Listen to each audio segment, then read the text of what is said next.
Hi guys, welcome back. It's Misty at Gigi's Crib and Creche, and today you guys get to meet baby Aiden.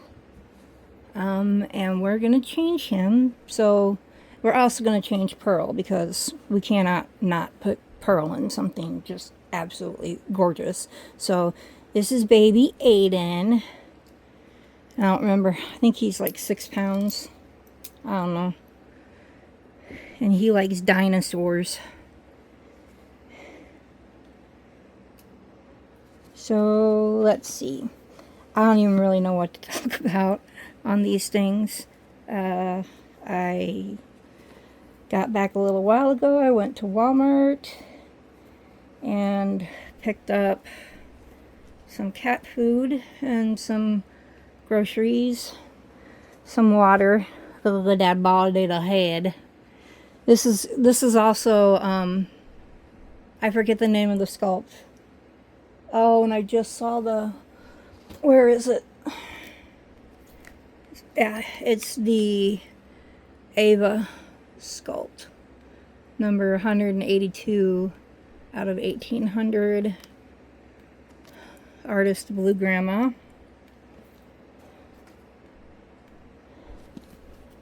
So I'm gonna have to get a radio or to play music in the background, or I could just use my TV that I forget I even have in here to play music.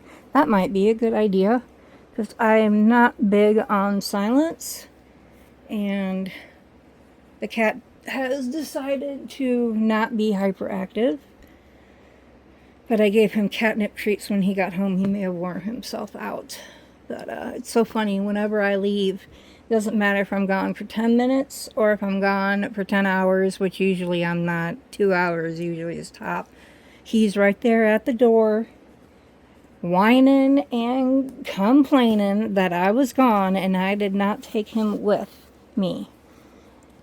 And not that I would have a problem taking him with me, but he is an FIV positive cat, which is basically, and it's an immune system, much like HIV is human, I think human immune something virus. I don't know. I don't know exactly what the means, but it's feline immune virus, which basically means that they have a sucky immune system. So when I brought him home from the Humane Society, he was sick for, I got him in July. I would say he's feeling better since September. He was sick for probably 2 months. I've got him on 3 different kind of medications and vitamins, lickables, and so I worry that if I do take him out with me, you know, he may get sick again like he did just coming from here, straight from the Humane Society here. And he was, oh, and he came home, he wasn't sick, but he must have caught something just when, from in my car maybe? In the hallway? I don't know, but it was like 3 days after he got here. He just got just so sick. But when I brought him home for the first 3 days, he was, oh, he was a cuddle bear. I mean, he still is a cuddle bear, but he was very cuddly, and I wonder if he was like that because he was getting sick. But oh my goodness, the sneezing and the snotting and the runny eyes, oh, horrible, horrible, horrible. And he's such a great cat. Such a great cat. So, oh, I felt so bad for him. It's like when your baby gets sick, you know, and you can't give them anything for it, you know, like medicine. And you can't tell them why they're, you know what, this diaper may be a little bit too big for these pants. And I know I have an actual diaper over here somewhere. Oh, where is it? here. Is this newborn? Should be newborn. Sorry. Good thing you're not anatomically correct. Or we'd have to worry about it. But you are not.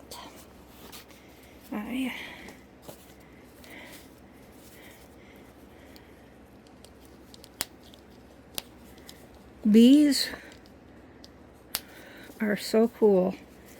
But I tell you, these diapers, I have to laugh because this may have fit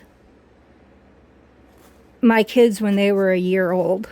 One of them was 19 pounds and one of them was 18 pounds when they were 1 year old.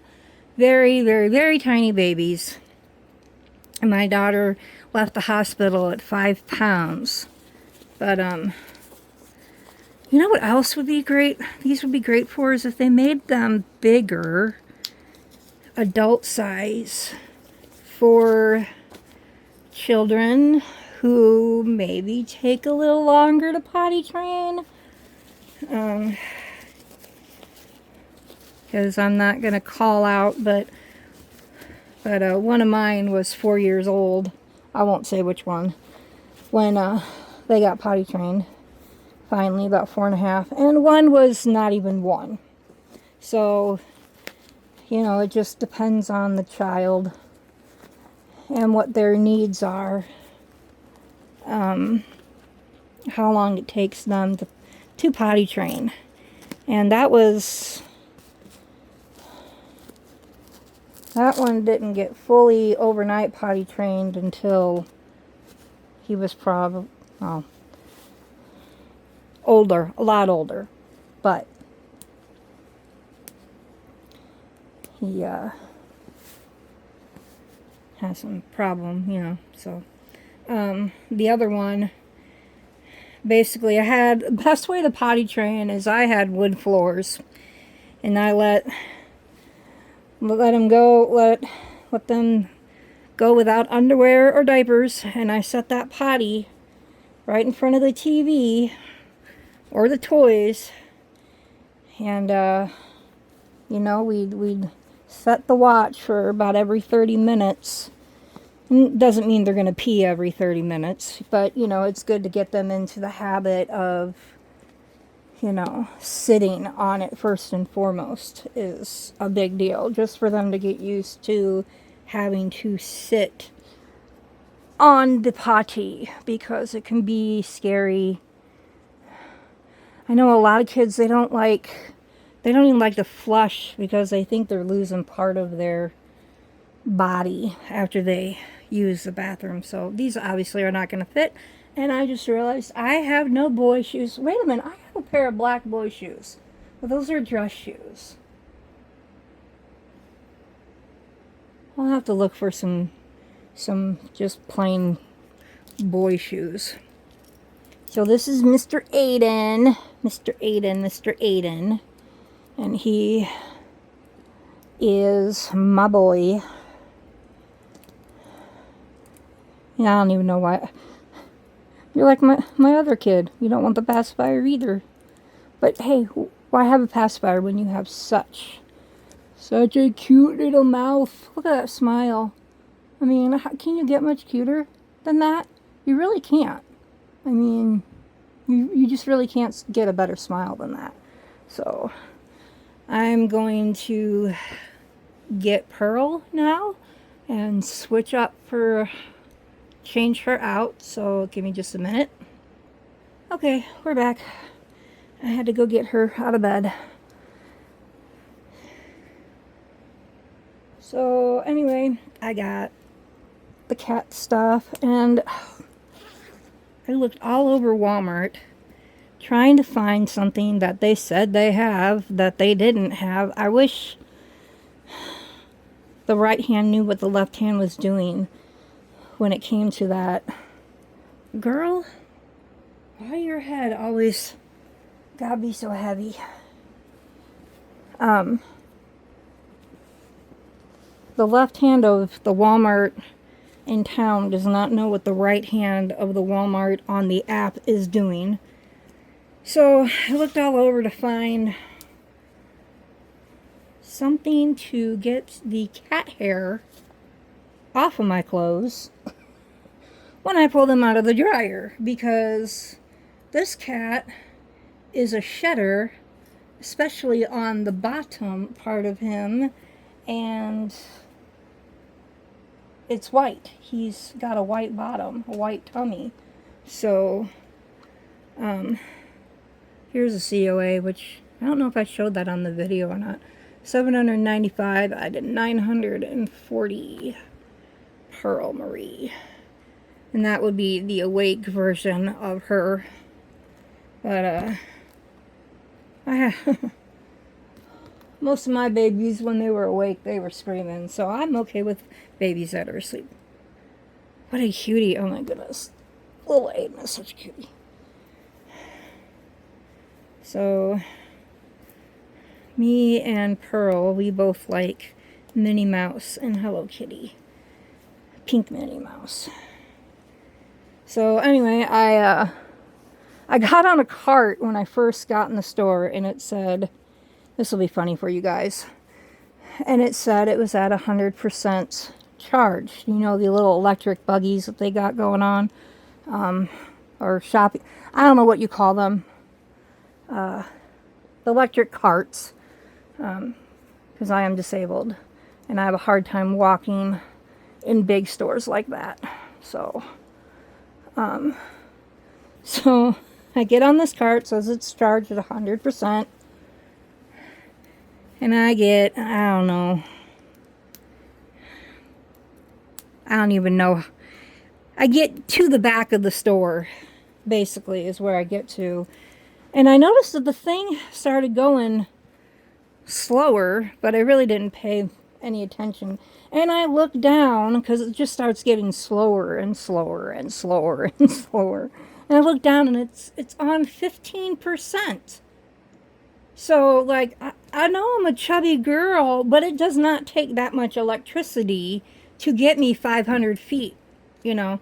Well, probably more than that, but, so I tried to force the thing to go back up to the front. I did not make it. It died. So I had to, walk back to the front, get on another one, and pray that one was fully charged. So, look at you. You're so pretty. I don't know, where did I put that brush? Y'all, I think I have everything organized, and then I find out I don't.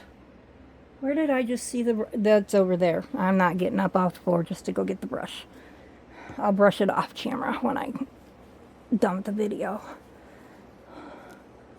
Oh, I may have to make this one, sew this so it's a little less loose. Jeez. I don't know, my kids started out life in preemie, so even newborn, everything is huge to me. One was 7'11", the other was 5'7", but she lost that 7 ounces, and as soon as she came out of as soon as she got cut out, rather, because I had C-sections with both of mine. Because even though my body is big, apparently my pelvis is not big enough. So we're going to see if these fit her. I don't know if they were. I know they fit Abigail, or Abby, but yeah, they're way too big for her. Oh, nuts. I really like these socks. They'll be only for Abby May socks. So I guess we'll do it this way. Put on some pink socks with bows. You guys still see this? I hope. I went out and I got a new little thing at Walmart, and I'm disappointed, but I got it on clearance for very, very, very cheap, and it has a built-in light, so I was like, oh, cool. Well, you know, I have really good lighting at home, but if ever I need a light, you know, that'll work, like a ring light on it. Well, the cable that is for the phone is maybe a foot long, so it's like this long. So I'm gonna have to get a bigger one somewhere, because this one's not. I mean, I guess I could just continue to do it on the floor. That doesn't bother me. When I'm on the floor, it's just hard for me to get up off the floor. And I need to make some jewelry. I need to make some pearls for Pearl. That's what I should do. I should make her a pearl necklace and a pearl bracelet. I should get some pearl earrings. That would be so cute. A pearl for my Pearl. Oh, so I wasn't sure that these were going to match. So, but I don't know. Let me try. Let me try it on the other foot. See which one I like. And she'll wear this outfit again. So maybe you guys can tell me in the comments which shoe you like. Let me do some white socks that I could just put on her for a minute. Where are the frilly white socks? Where did they go? I don't know. I just tried to reorganize stuff last night. So, let's see. Do we prefer... Okay, it's not all the way white. You know, it's got a heart on it, but it's white. Does pink shoes look better with white socks? Or... Honestly, I'm not going to lie, I do think I prefer the pink with white socks. But you guys tell me which one you prefer. If you guys like the pink with the... Or the white with the pink sock. Or the pink shoes with the white sock.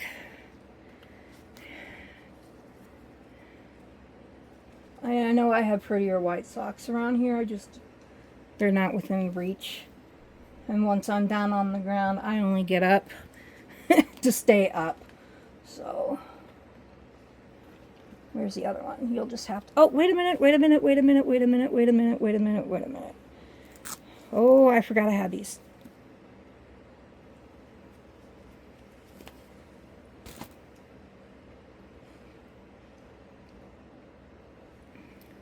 These may be too big, though, too.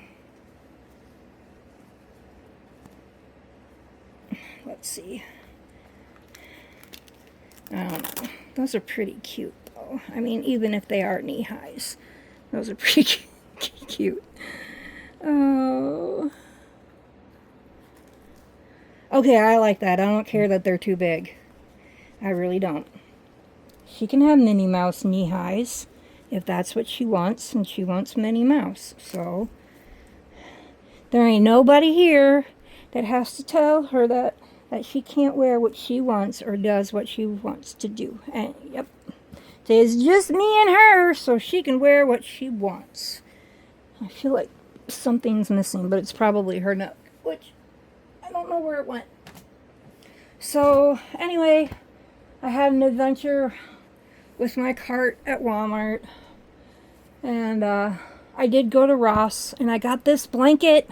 Ross has no newborn clothes. Nobody in this state seems to have any kind of variety of newborn clothes. Walmart has some of the Disney stuff that's newborn, and then sleepers. But, like, I couldn't even find a Thanksgiving outfit for her. Like, what if I want to take her to Thanksgiving? I couldn't find a Thanksgiving outfit for her. How rude. Newborns need to dress cute too. They want to dress cute too. So, anyway, I think that's all I'm going to do for today, because I did 2 dolls. I am going to go through some of my devotional books and maybe start doing a devotional after I change the babies. It'll be more of... Devotionals are more of thinking than just straight biblical reading. You read the Bible, but it's usually like, okay, today has a verse or a paragraph, chapter and verse that, you know, you read, and then it prompts you to think about it. And and I know I have some woman ones, so sorry if there's any guys on my channel, but they'll be about women. So, But, you know, whatever you read in the Bible, it doesn't matter if you're male or female, you can still learn from it. You know, it may say something about, you know, like, okay, for instance, this is an example, I guess you could say, for me. There's a part in the Bible we all know, obey your mother and father, and your days on the earth will be long. Something like that. But what most people don't realize is there is also a verse that says, yet fathers, don't provoke your daughters or kids, whatever, I can't remember if it's daughter or kids, to wrath. In other words, you know, yes, your kids have to obey you, but don't do things to them that's going to purposely, like, you know, make them angry and hate you. Like, you still need to develop that relationship with your kids. But you could say the same things for mom. I'm a single mom. You know, mothers, don't provoke your children to wrath. So there are verses that may say, like, father, don't provoke your children to wrath. But, you know, I mean, mothers need that advice too. You know, and a lot of times the Bible speaks about things in the male gender, you know, probably because God is a man and most people that wrote in the Bible were men. But that doesn't mean we cannot learn. You know, like Proverbs tells men what kind of woman to look for. But the women also need to read Proverbs to know what kind of woman they need to be to get the kind of man that they want to marry. And I've been asked to enter marriage a couple times, being a single mother, and I always turn them down because I didn't love them. You know, and I'm not going to get married to some guy that I don't love just so my kids have a father. Well, if I don't love him, what kind of relationship is that going to be? You know, so be careful. So, you know, I haven't done a lot of dating with my kids around since I have my kids. Not like in relationships or anything. And even then, I never told the kids that I was, you know, dating a guy or whatever. It was just a friend of mom's, because these women bring in men all the time and this is your new daddy, and the kids get all used to it, and then the mom decides she doesn't like the dad, or the dad decides he doesn't like the mom, and they break up and the kids are distraught. My daughter has quite a few friends who have, I guess you'd call them, broken homes. She comes from a broken home too. That's a story for another time. Maybe when I get a little bit more comfortable doing that, I'll tell you my stories. I have several from birth on. Things I have been through, stupid mistakes that I have done, things I've learned. So anyway, that's it for the day. Continue to pray for Charlie Kirk's family. And oh, there was one thing I did want to talk about, and give me just a minute. Okay, so I did want to say a couple of things. Trying to get two babies on the one boppy is just not working for me. Okay, so the night that I made my second video after Charlie Kirk was assassinated, and I was talking about how I didn't want anybody who thought that what happened to him was something to be celebrated, something to be happy about, you know, not to come on my channel. And maybe it was because I grew up, I'm a pastor's kid, and maybe it's because I grew up surrounded by the word. But I was in the bathroom, and I hear this still small voice in my ear saying, "Misty, You need to pray for those people that are reacting like that. And you want them on your channel because they need to hear the word of God. You know, they need that to be absorbed into their heart and learn what Charlie Kirk was about and what we're about. And we need to pray for those people, not just be like, oh, we don't want anything to do with you. We need to, I guess you could say God spoke to me, but I don't, it's not like he came down and was like, hey girl, I have a bone to pick with you. Not like that. It's just a feeling, you know, that you get. And there is a voice, you know, call it your conscience or whatever else. I believe it's the Holy Spirit speaking. But I just thought, these, you know, we're angry at these people, but they've been brainwashed. They don't know what they're talking about. They don't know what Charlie Kirk was talking about. They don't know the Bible. They just know that Charlie Kirk convicted them, or that they get convicted when they hear the word or see Christians or whatever else. And, you know, when you're following Satan and the Lord convicts you, you don't like it, you know, you really don't. But I want to ask, not for just for prayer for Charlie Kirk's family, and not just for revival, and, you know, not just for the president or, you know, so-and-so, but we need to be praying for those people who are lashing out right now, that maybe somehow through all of this chaotic, tragic evil, that we can somehow plant a seed or talk to somebody out about and plant a seed that makes them want to hear more of the word of the Lord. That, you know, we are different, and that we're not just what the news, you know, says we are. You know, oh, Charlie Kirk was a fascist. Trump's a fascist. You don't know enough about him to know what they believe. You just know that he came on the campus and told you it wasn't good to be a homosexual, or that racism and DEI and all that other stuff. And see, people didn't want to hear that, so they're glad now. They think they're glad that they're not going to have to deal with that conviction that they heard when Charlie Kirk was on campus. And I think we need to be really praying for those people too. And, you know, a lot of people, I know I'm totally jabbing again, but a lot of people say the Lord's Prayer as a prayer.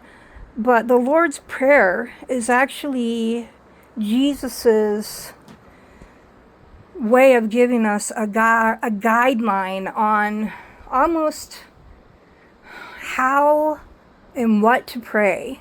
And, you know, it's our Father who art in heaven. So we start off our prayers, God or Jesus, hallowed be thy name. So, okay, you know, Jesus, you are holy. You are God of gods. And thank you for being, you know, the God of my life and being in control of my life. You know, so hallowed be thy name, praising him for being the good God that he is. You know, and there's a part that talks about forgive us as we forgive those who sin against us. And right now, I think that means that we need to be praying not just for other Christian people that are in pain right now because of Charlie, but those who are set against Charlie Kirk and all the other street preachers, I guess you could say. So the Lord just told me that that we need to be praying for the people who are getting online and saying these horrible things about Charlie Kirk and Christians in general. Because right now they're letting Satan completely revolve around their life. But man, the power of prayer. The power of prayer. For strength, Christian singer, skating on a skateboard, fell, broke his back in a couple of places. And trust me, I know that pain because it was right where mine are arthritic. And what was it, 2 weeks later, he went back for another x-ray and he was completely healed, and it looked like he had never even had a fracture. Well, guess what, people? That's the power of prayer. Now, I don't believe in faith healing, okay? My mom is one of the most faithful women. My daughter and I often call her the female version of Job because she has had cancer. She has had lungs full of blood clots. She has a blood disorder.